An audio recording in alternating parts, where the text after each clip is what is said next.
நல்லா படித்து நல்ல மார்க் வாங்குற பிள்ளைய கொண்டு போய் கிளாஸை விட்டு வெளியில் நீ இல்லை அப்படின்னு சொல்கிற மாதிரி ஒரு நிலைமையை தான் இங்கே நாங்கள் பார்த்துட்ருக்கோம். தொடர்ந்து எல்லா விதங்களிலுமே தமிழ்நாடு முன்னேறிய மாநிலமாக இருக்கக்கூடிய காரணத்தாலேயே, மக்களை பற்றி கவலைப்படக்கூடிய மாநிலமாக இருக்கக்கூடிய காரணத்தாலேயே, நாங்கள் தொடர்ந்து நல்லாட்சி செய்து கொண்டிருக்கக்கூடிய காரணத்தாலேயே நாங்கள் மிகப்பெரிய அளவிலே தொடர்ந்து பாதிக்கப்பட்டு கொண்டிருக்கிறோம், வஞ்சிக்கப்படுகிறோம். கேரளாவும் எங்க பக்கத்தில் இருக்கக்கூடிய கேரளாவும் அதே பிரச்சனை தான். ஆமா, நீங்க 2 கையும் விரிச்சு காட்டுறீங்க, அதே நிலைமை தான். விரிச்சுட்டாங்க, கையை விரிச்சுட்டாங்க. சென்ட்ரல் யூனியன் கவர்மெண்ட் நம்மளை பார்த்து கையை விரிக்கிறாங்க. விவசாயிகள் ஆயிரக்கணக்கான ஏக்கர் நிலங்களை இழந்து அதில் இருக்கக்கூடிய பயிர்கள் அழுகி கண்ணீரும் கம்பலையுமாக கடனோடு நின்று கொண்டிருக்கிறார்கள். வீடுகள் சிதைந்து உடைந்து போய் தன் பிள்ளைகளோடு தெருக்களிலே மக்கள் நின்று கொண்டிருக்கிறார்கள். இப்படிப்பட்ட ஒரு நிலையிலே இங்கே இருக்கக்கூடிய ஒன்றிய அரசாங்கம் 1 ரூபாய் கூட தமிழ்நாட்டுக்கு மக்களுக்கு, மாநில அரசுகளுக்கு தர முன்வராமல் இப்படி கல் நஞ்சோடு நடந்து கொள்வது என்பது ஏற்றுக்கொள்ள முடியாது. இது தொடர்ந்து தமிழக மக்களை வஞ்சித்துக் கொண்டே இருக்கக்கூடிய ஒரு நிலையிலே நிச்சயமாக விரைவிலே இதற்கு ஒரு தக்க பாடம் சொல்லித்தரப்படும். Thank you ma'am. I raise to oppose this bill. This bill needs more deliberations, more debate and discussion before it's brought to this house. When you look at it now, it has more omissions and commissions than what is actually going to benefit this country. Climate change has increased the risk of natural disasters, increased in global surface temperatures, leading to more powerful storms, droughts, acidification, huge wildfires, sea erosion, leading to loss of lives, livelihood, and displacement. The effect of climate change is just not something we seem to be realizing, because all over the world, the floods, the fires, the droughts are unprecedented. Countries have never seen something like this happening. And in India, practically every day, we see a state flooded, affected, landslides. I think it's time that we take disaster management much more seriously.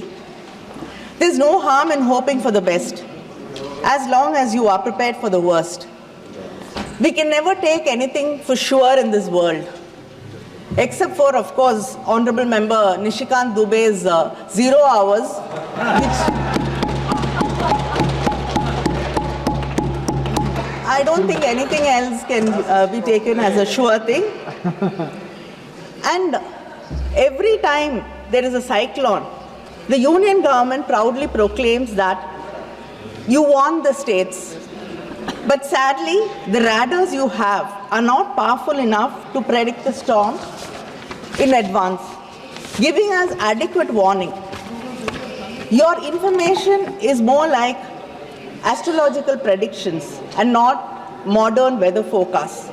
Only when the storm is within 150 kilometers, you are able to give any clear information or indication about the storm.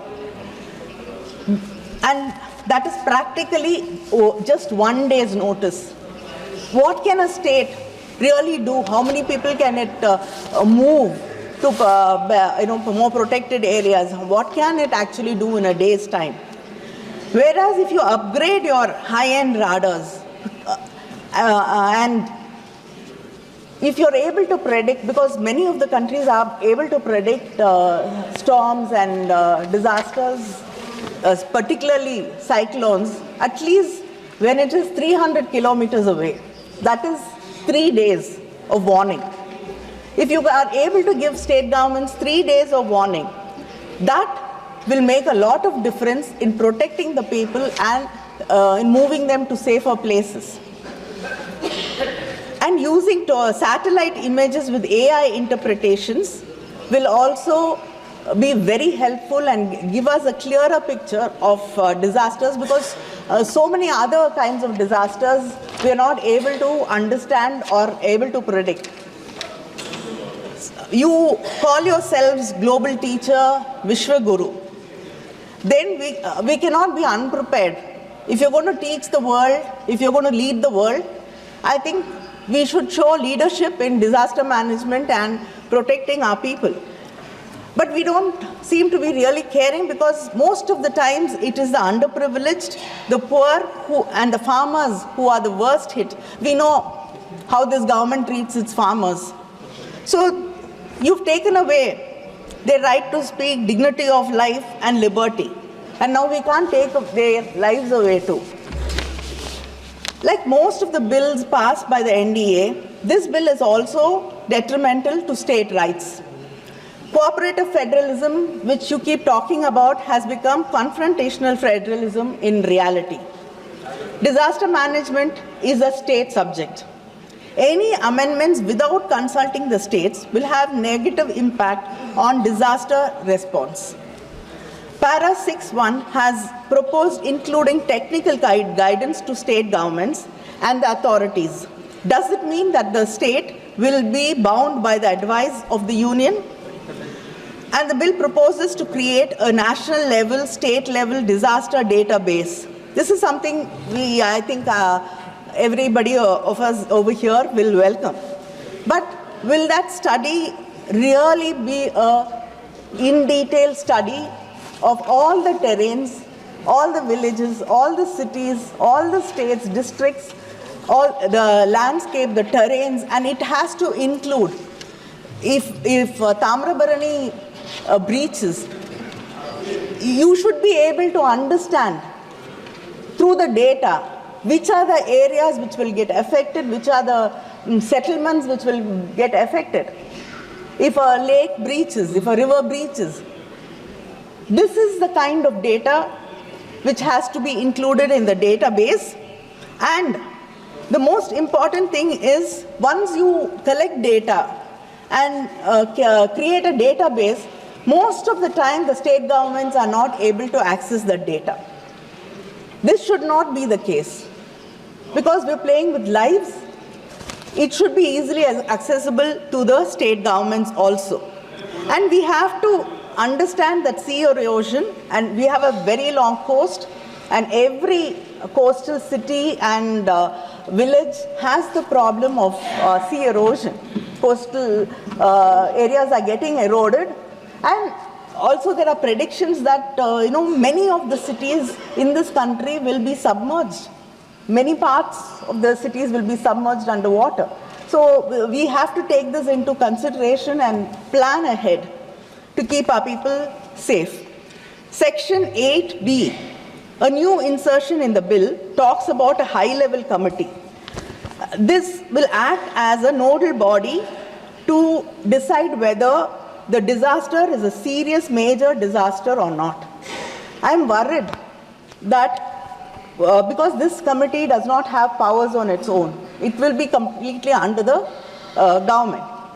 So when it is under the government and it has to decide according to the government, maybe only serious disasters will only happen in double engine states, where the single engines will be left to fend for themselves. The bill fails to ensure disaster relief as a justiciable right. Tamil Nadu has had to go to the Supreme Court for aid after it was affected very badly by the cyclone Migzam.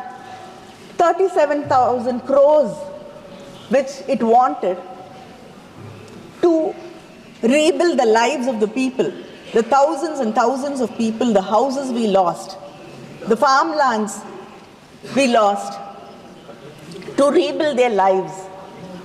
Our Chief Minister asked the Union government and the Prime Minister for aid to help these people in distress.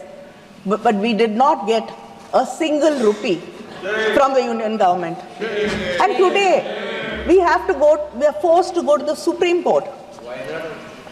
Why not? Why not has, it was such a bad disaster in front of our eyes. But they have not got any help. So why is it that a state government has to be forced to go to Supreme Court every time there is an issue, every time there's a problem, every time we need help? We have to approach the court to get justice for us. And the state had to argue that the center's inaction violates citizen rights to equality and life with dignity under Article 14 and 21 of the Constitution. You want to constitute a separate urban disaster management authority for state capitals and municipal corporations. What is the point in it? Nothing. Creation of multiple authorities without clear demarcation of powers leads to a lot of confusion, bureaucratic inefficiency, and that is all. Already we have different departments handling with different calamities. The Center for Seismology and Meteorological Department handle earthquakes. Mining disasters by Department of the Mines. This actually only leads to delays, and it starts a blame game among the departments. It is high time we need one department, one agency, and maybe it's time for the government to think of one particular ministry, separate ministry for disaster management to take care of the number of disasters which are happening practically every second day in this country. For example, the West Bengal Chief Minister, Madam Mamata Banerjee, has said the floods in South Bengal 2023 was caused by deliberate mismanagement of the DVC. They released water without consulting us, and now people are suffering. So this is what happens when you have various multiple agencies without any clear demarcations, and too many people will not be able to deliver anything. In section 44A, you said you will constitute a state disaster response force for specialized responses. But there is no mention about who will be funding for this mechanism. There is a proverb in Tamil. ஆத்துக்குள்ள நின்னு அரோகரான்னு சொன்னாலும் சோத்துக்குள்ள தான் இருக்கான் Chokkanathan.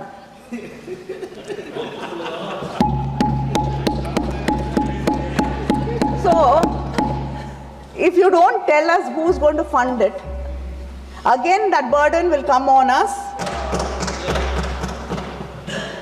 So, I think the bill has to be very clear about who is going to fund this disaster response force for specialized response. India has witnessed over 5,000 deaths from 2014 to 2020 due to heat waves. Due to global warming, it's expected to increase and become frequent, the heat waves. The government has to notify heat waves as a disaster. The Tamil Nadu government under our Chief Minister, M.K. Stalin, has declared heat waves as a state-specific disaster, enabling relief and ex gratia payment of 4 lakhs to the families of the deceased. I like to say it even if you wouldn't want to hear it. It's a Dravidian model government, so we lead by example. So this is one more thing you could think of following us.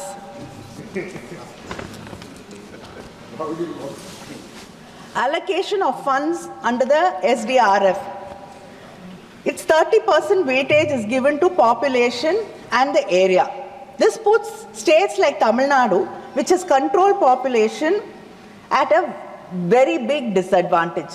You're giving 30% weightage for the funds to be released to us.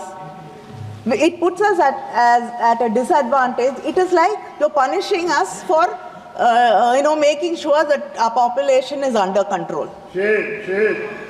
இது நல்ல படிச்சு நல்ல mark வாங்குற பிள்ளைய கொண்டு போய் கிளாஸை விட்டு வெளியில் நீ இல்லை அப்படின்னு சொல்கிற மாதிரி ஒரு நிலைமையை தான் இங்கே நாங்கள் பார்த்துட்ருக்கோம். தொடர்ந்து எல்லா விதங்களிலுமே தமிழ்நாடு முன்னேறிய மாநிலமாக இருக்கக்கூடிய காரணத்தாலேயே, மக்களை பற்றி கவலைப்படக்கூடிய மாநிலமாக இருக்கக்கூடிய காரணத்தாலேயே, நாங்கள் தொடர்ந்து நல்லாட்சி செய்து கொண்டிருக்கக்கூடிய காரணத்தாலேயே நாங்கள் மிகப்பெரிய அளவிலே தொடர்ந்து பாதிக்கப்பட்டு கொண்டிருக்கிறோம், வஞ்சிக்கப்படுகிறோம். கேரளாவும் எங்க பக்கத்தில் இருக்கக்கூடிய கேரளாவும் அதே பிரச்சனை தான். ஆமா, நீங்க ரெண்டு கையும் விரிச்சு காட்டுறீங்க, அதே நிலைமை தான். விரிச்சுட்டாங்க, கையை விரிச்சுட்டாங்க.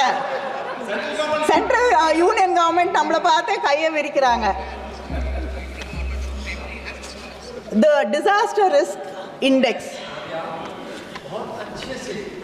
you are putting us. इनके प्रश्नों का उत्तर दिया जाएगा, लेकिन एक ही आग्रह है, जरूर आज गर्व होता है कि मोदी सरकार जो की है हर प्रश्नों का जोरदार उत्तर है और शानदार काम किया गया है, इसलिए दिया जाएगा. Yes, thank you. That is why I am speaking. We want a good reply. Minister, that is why we have gone to Supreme Court, taking the begging bowl. The disaster risk index. We are not part of the union. You've given us, you've put us along with the West Coast.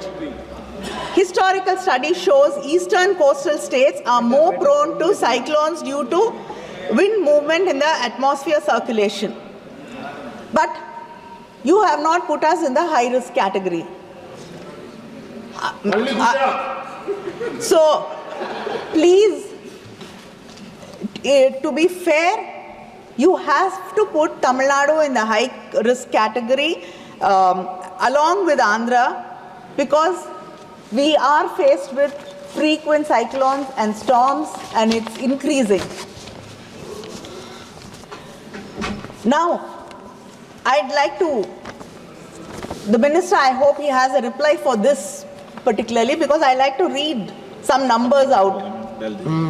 We do not deny the fact that when there is a storm or a disaster. Complete करिए please, समय पूरा हो गया. Complete करिए. Only speaker. Complete करिए. Speaker, madam. Yeah, few minutes.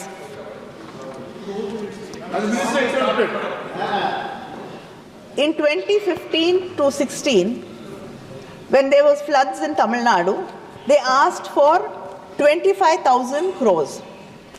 What we got was 1,737. When there was a drought, when 39,565 crores was asked, we got 1,748 crores. When there was Varda cyclone, when it hit us, what we asked for is 22,573 crores. What we got was a mere 266 crores. Then again, when Oki cyclone hit Tamil Nadu, we wanted 9,302 crores.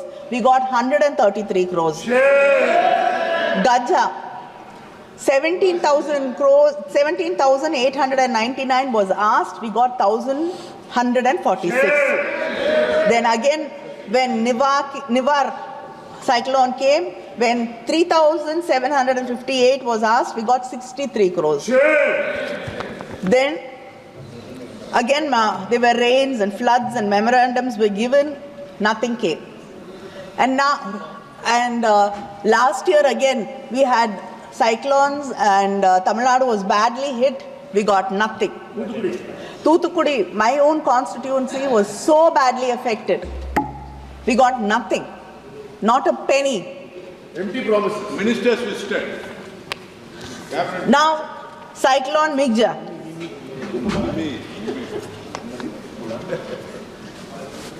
Around 37,000 crores was asked, we got nothing.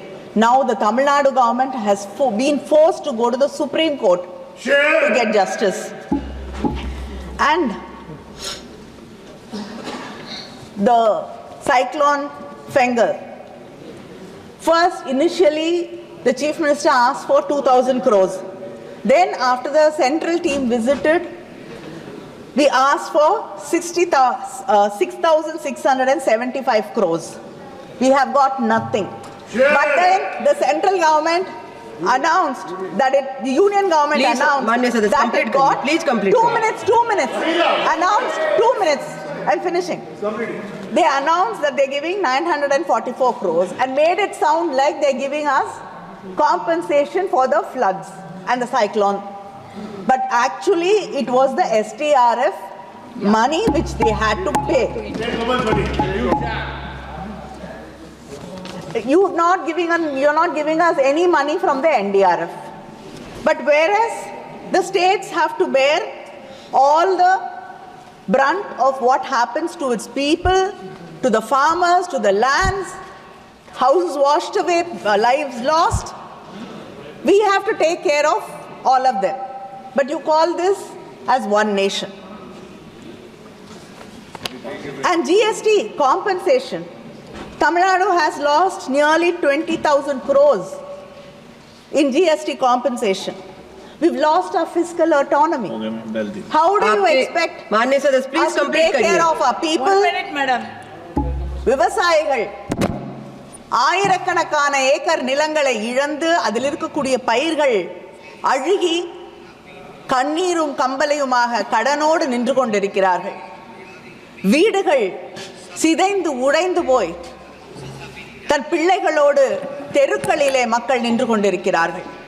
धन्यवाद माननीय सदस्य जी. இப்படிப்பட்ட ஒரு நிலையிலே இங்கே இருக்கக்கூடிய ஒன்றிய அரசாங்கம் 1 ரூபாய் கூட தமிழ்நாட்டுக்கு மக்களுக்கு மாநில அரசுகளுக்கு தர முன்வராமல் இப்படி கல் நஞ்சோடு நடந்து கொள்வது என்பது ஏற்றுக்கொள்ள முடியாது. இது தொடர்ந்து தமிழக மக்களை வஞ்சித்துக் கொண்டே இருக்கக்கூடிய ஒரு நிலையிலே நிச்சயமாக விரைவிலே இதற்கு ஒரு தக்க பாடம் சொல்லித்தரப்படும். நன்றி, வணக்கம்.